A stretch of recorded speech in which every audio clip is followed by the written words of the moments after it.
Hi friends, welcome to smart బడి. మనము ఒక సెంటెన్స్ని రెండు రకాలుగా చెప్పచ్చు, అది ఏ టెన్స్లో అయినా సరే. ఎగ్జాంపుల్, ఆమె పుస్తకాలు చదువుతుంది, షీ రీడ్స్ బుక్స్. దీన్నే మనం ఇంకొక రకంగా చెప్పాలంటే, పుస్తకాలు ఆమె చేత చదవబడతాయి. ఇక్కడ చూడండి, books are read by her. ఇక్కడ మీనింగ్ ఒకటే, ఆమె పుస్తకాలు చదువుతుంది అని. ఆమె పుస్తకాలు చదువుతుంది అన్న, పుస్తకాలు ఆమె చేత చదవబడతాయి అన్న మీనింగ్ ఒకటే. కానీ మనము సబ్జెక్ట్కి ఇంపార్టెన్స్ ఇస్తూ మాట్లాడుతున్నట్లయితే దాన్ని బేస్ చేసుకొని ఆ సెంటెన్స్ అనేది తయారవుతుంది. అలా కాకుండా ఆబ్జెక్ట్కి ఇంపార్టెన్స్ ఇస్తూ మాట్లాడుతున్నట్లయితే ఆబ్జెక్ట్ సింగులరా, ప్లూరలా, మేలా, ఫిమేలా అనేటువంటి విషయాలపైన ఆ సెంటెన్స్ ఫార్మేషన్ అనేది డిపెండ్ అయి ఉంటుందన్నమాట. వీటినే మనం యాక్టివ్ వాయిస్, ప్యాసివ్ వాయిస్ అంటారు. తెలుగులో కర్తరి వాక్యము, కర్మణి వాక్యము. మనం ఇంకొక ఎగ్జాంపుల్ అయితే చూద్దాము. Past tense, simple past tense structure ఎలా ఉంటుంది మనకు తెలుసు కదా. సబ్జెక్టు ప్లస్ V2 ఫామ్ ఉంటుంది, అంటే వెర్బ్ యొక్క పాస్ట్ టెన్స్ ఉంటుంది. అట్లాగే ఆబ్జెక్ట్ ఉంటుంది. Example, Valmiki wrote the Ramayana. Valmiki రామాయణాన్ని రచించాడు అని. దీన్నే మనం ఇంకొక రకంగా ఎలా చెప్పచ్చు, రామాయణము వాల్మీకి చేత రచించబడింది అనొచ్చు. దీన్ని the Ramayana was written by Valmiki అని రాయాలి. ఏం లేదన్నమాట. ఇక్కడ మనం యాక్టివ్ వాయిస్ నుంచి ప్యాసివ్ వాయిస్లోకి మార్చేటప్పుడు ఒక వాక్యాన్ని కొన్ని రూల్స్ ఉంటాయన్నమాట. ఇక్కడ మనం సింపుల్ పాస్ట్లో ఉండేటువంటి సెంటెన్సెస్ని మనము ప్యాసివ్ వాయిస్లో చెప్పాలంటే ఏం చేస్తామంటే, ఆబ్జెక్టు ముందుకు వస్తుంది, సబ్జెక్టు లాస్ట్కి వెళ్తుంది అనమాట. ఇదేంటి మళ్ళీ సబ్జెక్టు ఆబ్జెక్ట్ అంటే చిన్న సింపుల్ విషయం. మనం మాట్లాడేటువంటి ఒక వాక్యంలో 3 విషయాలు ఉంటాయి. అవేంటి అంటే సబ్జెక్టు, వెర్బ్, ఆబ్జెక్ట్ అనేటివి ఉంటాయన్నమాట. సబ్జెక్ట్ అంటే ఏంటి అంటే ఒక చర్యని, ఒక పనిని చేసేటువంటి ఒక వ్యక్తి కానీ లేదంటే ఒక వస్తువుని కానీ మనము సబ్జెక్ట్ అంటాము. ఆ పని చేయడం అనే దాని యొక్క ఫలితము ఎవరి మీదైతే పడుతుందో, లేకపోతే ఆ చర్య యొక్క ఫలితాన్ని ఎవరైతే స్వీకరిస్తారో దాన్ని, ఆ పదాన్ని, ఆ వ్యక్తిని కానీ ఆ వస్తువుని కానీ మనము ఆబ్జెక్ట్ అంటాము, కర్మ అంటాము. అలాగే ఒక పనిని లేదంటే ఒక స్థితిని మనము క్రియ అంటాము. ఇప్పుడు చూడండి, ప్యాసివ్ వాయిస్లో అంటే మనం యాక్టివ్ వాయిస్లో ఉన్నటువంటి సెంటెన్సెస్ని ప్యాసివ్ వాయిస్లోకి మార్చేటప్పుడు కొన్ని రూల్స్ ఉంటాయి కదా. అదేంటి అంటే, పాస్ట్ టెన్స్లో స్ట్రక్చర్ మనకు తెలుసు, subject plus V2 form plus object ఉంటుంది. అదే మనం ప్యాసివ్ వాయిస్లోకి మార్చేటప్పుడు ఆబ్జెక్ట్ అనేది ముందుకు వస్తుంది, సబ్జెక్ట్ అనేది లాస్ట్లోకి వెళ్తుంది. అట్లాగే ఇప్పుడు మనం ఆబ్జెక్ట్ని ముందుకు తీసుకొచ్చాము కదా, ఆబ్జెక్ట్ అనేది సింగులర్ అయితే వాజ్ వాడాలి, లేదు ప్లూరల్ అయితే వర్ వాడాలి. అట్లాగే వెర్బ్ అనేది ఇక్కడ మనం V2లో ఉంటుంది కదా యాక్టివ్ వాయిస్లో, ప్యాసివ్ వాయిస్లో ఉన్నప్పుడు V3లోకి మార్చాలి. అంటే ఏం లేదు, సింపుల్. ఆబ్జెక్టు ముందుకు వస్తుంది, సబ్జెక్టు లాస్ట్లోకి వెళ్తుంది. అట్లాగే ఆబ్జెక్ట్ అనేది సింగులర్ అయితే వాజు, ప్లూరల్ అయితే వర్రు వాడాలి. వెర్బ్ని V3 ఫామ్లోకి మార్చుకోవాలి. అట్లాగే మనం సబ్జెక్ట్ని లాస్ట్కి తీసుకొని వెళ్ళాం కదా, ఆ సబ్జెక్ట్కి ముందు మనం ముఖ్యంగా బైని వాడాలి. బై అంటే చేత అని. Valmiki wrote the Ramayana. ఇక్కడ చూడండి, సబ్జెక్ట్ వాల్మీకి, ఆబ్జెక్ట్ రామాయణ.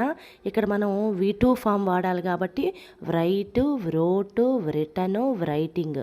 ఇక్కడ V2 ఫామ్ అంటే వ్రోట్ కాబట్టి వ్రోట్ తీసుకున్నాం. ఇదేంటి, సింపుల్ పాస్ట్, అది కూడా యాక్టివ్ వాయిస్.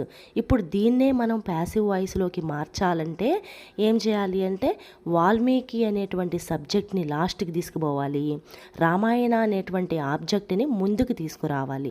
రామాయణ అనేది సింగులర్ కాబట్టి వాజ్ వాడతాము. ఈ వ్రోట్, దీని థర్డ్ ఫామ్ ఏంటి, రైటు, వ్రోటు, రిటను, రైటింగ్. దీంట్లో V3 ఫామ్ వచ్చేసి రిటన్ కాబట్టి రిటన్ అని వాడాము. అట్లాగే ఇక్కడ మనం వాల్మీకి అనే సబ్జెక్ట్ని లాస్ట్కి తీసుకెళ్ళాలి. దానికి ముందు బై అనేది వాడతాం. బై అంటే చేత అని.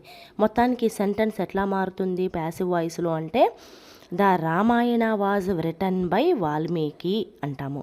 ఈ రూల్ ఎప్పుడు అంటే వాజ్ పెట్టడము, వర్ పెట్టడము, అట్లాగే V3 పెట్టడము, ఇట్లా ఈ రూల్ ఎప్పుడు అంటే ఇది కేవలం పాస్ట్ టెన్స్లో, సింపుల్ పాస్ట్ టెన్స్లో ఉండేటువంటి వాక్యాలని మనం ప్యాసివ్ వాయిస్లోకి మార్చేటప్పుడు మాత్రమే. ఈరోజు మనం ట్రాన్స్లేట్ చేయబోయేటువంటి పారాగ్రాఫ్లోని కొన్ని లైన్స్ మనకి సింపుల్ ప్రజెంటే, కానీ అవి ప్యాసివ్ వాయిస్లో ఉంటాయి. కాబట్టి ఈ సింపుల్ ప్రజెంట్ టెన్స్లో ఉండేటువంటి వాక్యాలని మనం ప్యాసివ్ వాయిస్లోకి మార్చేటప్పుడు ఎట్లాంటి రూల్స్ని ఫాలో అవ్వాలో కొన్ని ఎగ్జాంపుల్స్ ద్వారా చూద్దాం. I worship Ganesha. ఇది మీనింగ్ చూడండి. నేను గణేశుణ్ణి పూజిస్తాను. నేను నార్మల్గా చెప్తున్నా, ఇప్పుడు ప్రజెంట్లో నా డైలీ యాక్టివిటీస్ గురించి చెప్తున్నా. అంటే నేను క్రమం తప్పకుండా చేసేటువంటి ఒక పని గురించి చెప్తున్నాను అనమాట.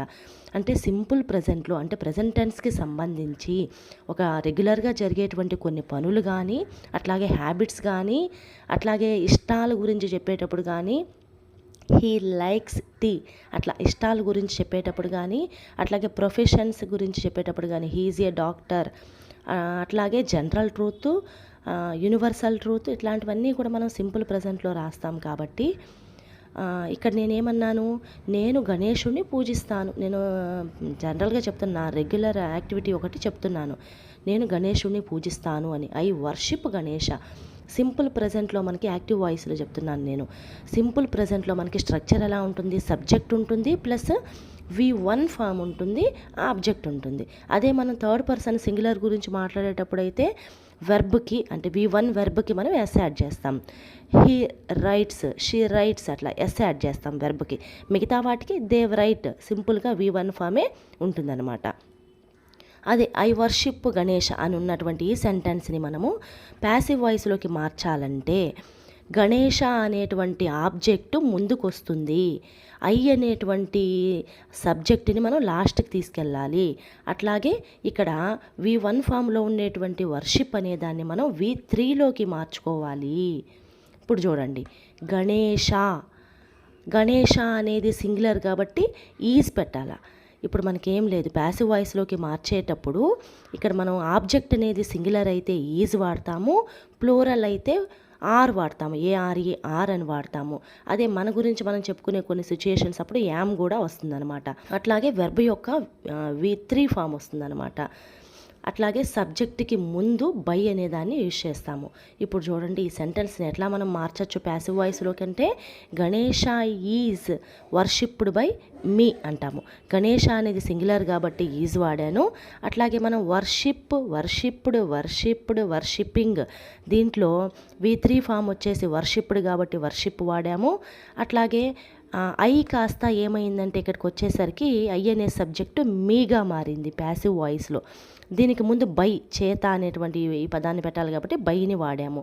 ఇక్కడ చూడండి మీనింగ్, ఇక్కడ మీగా ఎందుకు మారింది ఇది అంటే, మనం నార్మల్గా సబ్జెక్ట్స్ అంటే పేర్లుని చూస్తూ ఉంటాం, నౌన్స్ని. ఇప్పుడు ఇక్కడ ఐ కాకుండా రామ్ వర్షిప్ గణేష అన్నామనుకోండి, ప్యాసివ్ వాయిస్లో కూడా ఆ రామ్ అనేటువంటి ఆబ్జెక్ట్ మారదు, Ganesha is worshipped by Ram అనే అంటాము. కానీ ఈ పేర్లకి బదులుగా రామ్ అంటే రామ్కి బదులుగా మనము హీ వాడచ్చు, అట్లాగే సీత అంటే సీతకి బదులుగా మనం షీ వాడచ్చు, అట్లాగే నేను అంటే నేను అంటే నాకు ఒక పేరు ఉంటుంది కదా, ఆ పేరుకు బదులుగా మనం ఐ వాడచ్చు. ఇట్లాగా పేర్లకి బదులుగా వాడేటువంటి పదాలని ప్రొనౌన్స్ అంటారు. మనం పేర్లకి బదులుగా, నౌన్స్కి బదులుగా మనం ప్రొనౌన్స్నే సబ్జెక్ట్గా వాడినప్పుడు, అంటే సబ్జెక్ట్గా ఐ కానీ, యూ కానీ, హీ కానీ, షీ కానీ, ఇట్ కానీ, వి కానీ, దే కానీ వాడినప్పుడు వీటిని సబ్జెక్టివ్ ప్రొనౌన్స్ అంటారనమాట. అంటే నౌన్ని వాడతాం నార్మల్గా, ఆ నౌన్కి బదులుగా మనం ఇక్కడ ప్రొనౌన్స్నే సబ్జెక్ట్గా వాడుతున్నాం కాబట్టి వీటిని గ్రామటికల్గా సబ్జెక్టివ్ ప్రొనౌన్స్ అంటారు. నేమ్స్లో ఎలాంటి మార్పు ఉండదు ప్యాసివ్ వాయిస్లో మారితే కూడా, కానీ ఈ సబ్జెక్టివ్ ప్రొనౌన్స్లో ఏదో ఒక మార్పు అనేది వస్తుందన్నమాట. ఆ మార్పే ఐ అనేది మీగా మారడం, హీ అనేది హిమ్గా మారడం, షీ అనేది హర్గా మారడం, అట్లాగే వి అనేది అస్గా మారడం, దే అనేది దెమ్గా మారుతుంది, ఇట్ అనేది ఇట్గానే ఉంటుంది, యు అనేది యూగానే ఉంటుంది అనమాట. ఎగ్జాంపుల్స్ చూద్దాం మనం. యు వర్షిప్ గణేష, దీన్ని మనం ఎట్లా మార్చచ్చు? Ganesha is worshipped by you, he worships Ganesha. ఇక్కడ థర్డ్ పర్సన్ సింగులర్ వాడాం కాబట్టి వర్షిప్స్ అన్నాము. దీన్ని ప్యాసివ్ వాయిస్లోకి మార్చినప్పుడు Ganesha is worshipped by him, she worships Ganesha, she worships అన్నాము. ఇక్కడ వర్షిప్స్ అంటే ఇక్కడ మన థర్డ్ పర్సన్ సింగులర్ గురించి మాట్లాడుతున్నాం కాబట్టి వెర్బ్కి ఎస్ యాడ్ అయింది. దీన్ని ఎట్లా మార్చచ్చు ప్యాసివ్ వాయిస్లో అంటే Ganesha is worshipped by her, it worships Ganesha. దీన్ని మనం Ganesha is worshipped by it అనే ఉంటుంది. We worship Ganesha, Ganesha is worshipped by us, they worship Ganesha, Ganesha is worshipped by them. ఇట్లా సబ్జెక్ట్ని లాస్ట్కి తీసుకుపోతాము, ఆబ్జెక్ట్ని ముందుకు తీసుకొస్తాము. ఆబ్జెక్ట్ సింగులర్ అయితే ఈజు, ప్లూరల్ అయితే ఆర్. వెర్బ్ మాత్రం ఖచ్చితంగా V3లోనే ఉంటుంది. సబ్జెక్ట్ అనేది లాస్ట్కి తీసుకెళ్ళాము కదా, అది నేమ్ అయితే ఎలాంటి చేంజ్ ఉండదు. నేమ్ కాకుండా ప్రొనౌన్ని మనం వాడినట్లయితే సబ్జెక్ట్గా దాంట్లో ఎంతో కొంత మార్పు అనేది ఉంటుంది. ఐ అనేది మీగా మారుతుంది, హీ అనేది హిమ్గా మారుతుంది, కొన్ని మారవు. యు అనే సబ్జెక్ట్ మారదు, యూగానే ఉంటుంది. ఇట్ అనేది మారదు, ఇట్గానే ఉంటుంది. అట్లా మనము యాక్టివ్ వాయిస్ నుంచి ప్యాసివ్ వాయిస్లోకి మార్చుకుంటాం అన్నమాట. ఐ వర్షిప్ గణేష, నేను గణేశుణ్ణి పూజిస్తాను. గణేష ఈజ్ వర్షిప్డ్ బై మీ, గణేశుడు నా చేత పూజింపబడతాడు.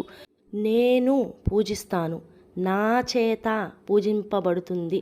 ఇక్కడ నేను అనేది నాగా మారింది, ఆ చేంజే ఐ అనేది మీగా మారడం అన్నమాట.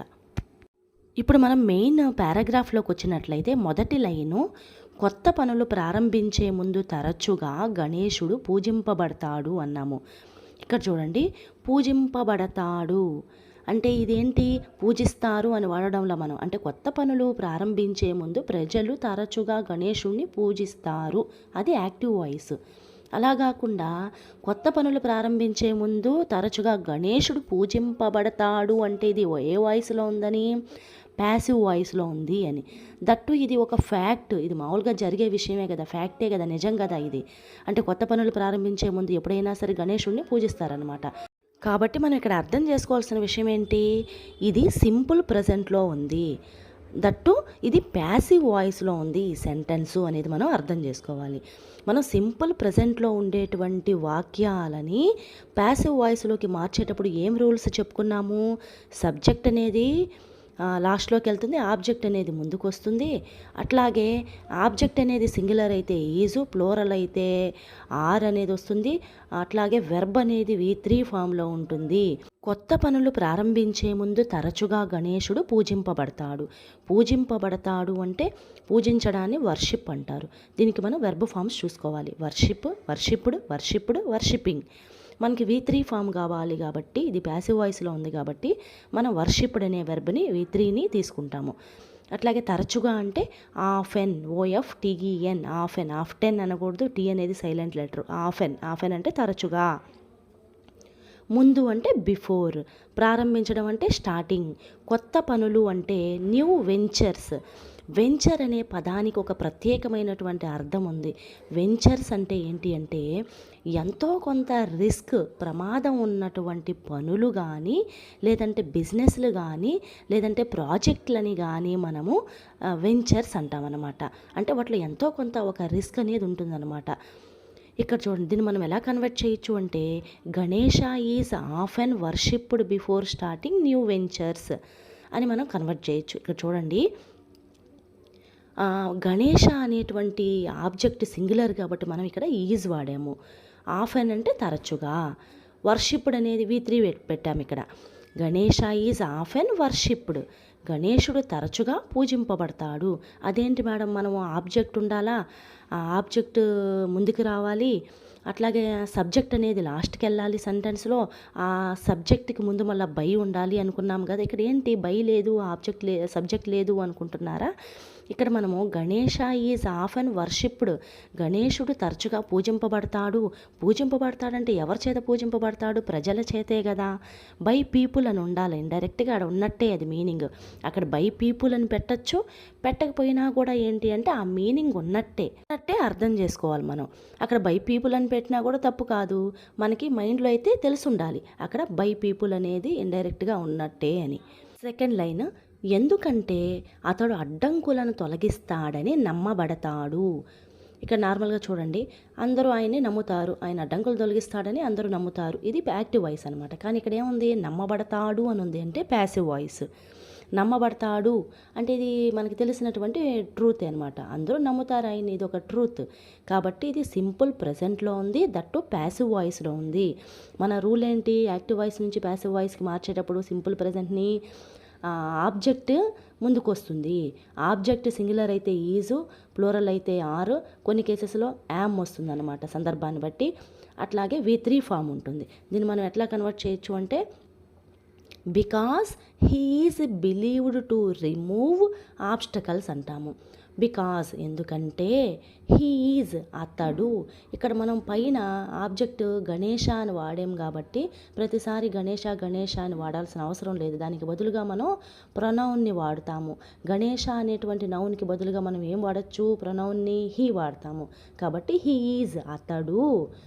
బిలీవ్డ్, ఇప్పుడు మనం బిలీవ్ అనే దానికి third form believe, believing. Believed అనేది V3 కాబట్టి ఇది తీసుకున్నాము. Because he is believed to remove obstacles. Remove అంటే తొలగించడము అని, ఆబ్స్టకల్స్ అంటే అడ్డంకులు అని. అతడు అడ్డంకులని తొలగిస్తాడని బిలీవ్డ్ నమ్మబడతాడు. Because he is believed to remove obstacles. He is ఇక్కడ సింగులర్ కాబట్టి ఈజ్ పెట్టాము, V3 ఫామ్ని వాడాము. దీన్ని చూస్తేనే మనకు అర్థం అవ్వాలన్నమాట ప్యాసివ్ వాయిస్ అని. నెక్స్ట్ లైన్, జ్ఞానము మరియు శ్రేయస్సు గణేశుడి ద్వారా సూచించబడతాయి. అంటే గణేశుడు జ్ఞానానికి శ్రేయస్సుకి ప్రతీక, లేదంటే సూచిస్తాడు అని చెప్పుంటే యాక్టివ్ వాయిస్ అది. అలా కాకుండా జ్ఞానము మరియు శ్రేయస్సు గణేశుడి ద్వారా బడతాయి అని ఇట్లా బడతాయి అని ఇట్లా ఉన్నట్లయితే ఇది ప్యాసివ్ వాయిస్ అనమాట. ఇది కూడా ఒక ట్రూతే అనమాట, అందరూ నమ్మేటువంటి ఒక విషయమే ట్రూత్, జనరల్ ట్రూత్. కాబట్టి ఇది కూడా సింపుల్ ప్రజెంట్లోనే ఉంది, కాకపోతే ప్యాసివ్ వాయిస్లో ఉంది. ఇప్పుడు చూడండి, జ్ఞానము మరియు శ్రేయస్సు. జ్ఞానాన్ని ఏమంటారు అంటే విజ్డమ్ అంటారు. అట్లాగే శ్రేయస్సుని ప్రాస్పరిటీ అంటారు. విజ్డమ్ అండ్ ప్రాస్పరిటీ, ఇక్కడ మనం రెండిటి గురించి మాట్లాడుతున్నాం కాబట్టి ఆర్ వాడాలన్నమాట, ప్లూరల్ కాబట్టి ఆర్ వాడాలి. Wisdom and prosperity are. సూచించడము అంటే సింబలైజ్, దీనికి V3 ఫాము సింబలైజింగ్. ఇక్కడ V3 ఫామ్ అంటే symbolized. Wisdom and prosperity are symbolized by Ganesha. గణేశుడి చేత సూచించబడతాయి అని. మనలో చాలామంది ఒక సెంటెన్స్లో సబ్జెక్ట్ని ఈజీగా ఐడెంటిఫై చేస్తారు, ఆబ్జెక్ట్ని కనుక్కోవడం కొన్నిసార్లు కష్టంగా అనిపిస్తుంది అనమాట. ఒక సెంటెన్స్లో సబ్జెక్ట్ ఉంటుంది, ఆబ్జెక్ట్ ఉంటుంది, వెర్బ్ ఉంటుంది కదా. సబ్జెక్ట్ని వెర్బ్ని మనం ఈజీగా కనుక్కుంటాము, ఆబ్జెక్ట్ని కనుక్కోవడంలో అది ఆబ్జెక్టా లేకపోతే ఇంకొకటా అని చెప్పి కనుక్కోవడంలో కొంచెం కన్ఫ్యూజన్ ఉంటుందన్నమాట. అట్లాంటి సందర్భాల్లో అట్లా ఉన్నవారికి ఒక సింపుల్ టెక్నిక్ అయితే ఏంటి అంటే, మనం ఆ సెంటెన్స్లో ఉన్నటువంటి ప్రత్యేకించి వెర్బ్ అంటే క్రియ మీద 2 రకాల క్వశ్చన్స్ని వేసుకోవాలి. అవి ఏంటి అంటే వాట్, అట్లాగే హూమ్. ఇక్కడ హూ కాదు, హూ అంటే ఎవరు అని వస్తుంది, హూ తీసుకోకూడదు. హూమ్ అంటే మనకి చాలా మీనింగ్స్ ఉంటాయి, ఎవరిని, ఎవరితో, ఎవరికి, ఇట్లా ఈ మీనింగ్లో వస్తుంది అనమాట. అట్లాగే వాట్, ఏమిటి అనే మీనింగ్ అనమాట. వాట్ని అట్లాగే హూమ్ అనే క్వశ్చన్ని వేసుకోవాలి. దేని మీద, వెర్బ్ మీద. Example, he ate an apple. ఇక్కడ చూడండి, ఇక్కడ వెర్బ్ ఏంటి, ఏట్ అంటే తిన్నాడు అని. వాట్ ఏట్, ఏమి తిన్నాడు, ఏమి తిన్నాడు, ఏం తిన్నాడు అతను? యాపిల్. ఇక్కడ ఆన్సర్ వచ్చింది, ఏమొచ్చింది మనకి? యాపిల్. అలా క్వశ్చన్స్ వేసుకున్నప్పుడు మనకి వచ్చే ఆన్సరే ఆబ్జెక్ట్ అనమాట. ఈ లైన్లో హీ ఏట్ యాన్ యాపిల్, అతడు ఒక యాపిల్ని తిన్నాడు. వెర్బ్ అంటే ఇక్కడ తినడము. ఏమి తిన్నాడు? ఈ తినడం అనే దాని మీద మనం క్వశ్చన్ వేసుకోవాలా. వాట్, ఏమి తిన్నాడు? యాపిల్ తిన్నాడు. ఆ వచ్చిన ఆన్సరే ఆబ్జెక్ట్ అనమాట. అంటే ఈ లైన్లో యాపిల్ అనేది ఆబ్జెక్టు, హీ అనేది సబ్జెక్టు, ఏట్ అనేది verb.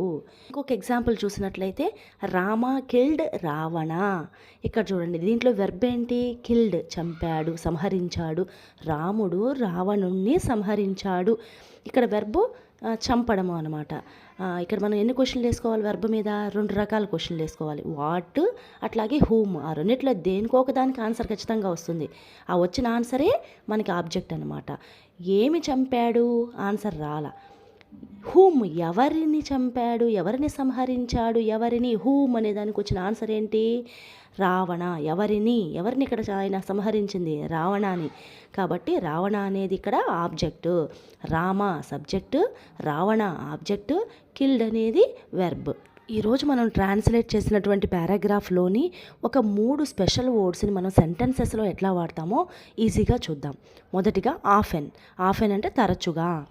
She often reads books before bed. ఆమె తరచుగా పడుకునే ముందు పుస్తకాలు చదువుతుంది. They often travel during holidays. వాళ్ళు తరచుగా హాలిడేస్లో, సెలవుల్లో ప్రయాణం చేస్తారు. He often plays football on weekends. అతను వారాంతాల్లో తరచుగా ఫుట్బాల్ ఆడుతాడు. Next word ventures. కొంత స్థాయి ప్రమాదము, అట్లాగే ఎంతో కొంత రిస్క్, సాహసం కలిగినటువంటి పనులు కానీ, సంస్థలు కానీ, ప్రాజెక్టులని కానీ వెంచర్స్ అంటారు. He starts new ventures. అతడు కొత్త వెంచర్లు ప్రారంభిస్తాడు. Ventures need planning. వెంచర్లకు ప్రణాళిక అనేది అవసరం ఉంటుంది. She likes business ventures. ఆమెకు వ్యాపార కార్యకలాపాలంటే ఇష్టం. Next word symbolise. The dove symbolises peace. పావురం శాంతికి చిహ్నము, శాంతిని సూచిస్తుంది. The red rose symbolises love. అట్లాగే రెడ్ రోజు లవ్ని సింబలైజ్ చేస్తుంది. Thank you all. Please like, share and subscribe to our channel for more videos. Thank you.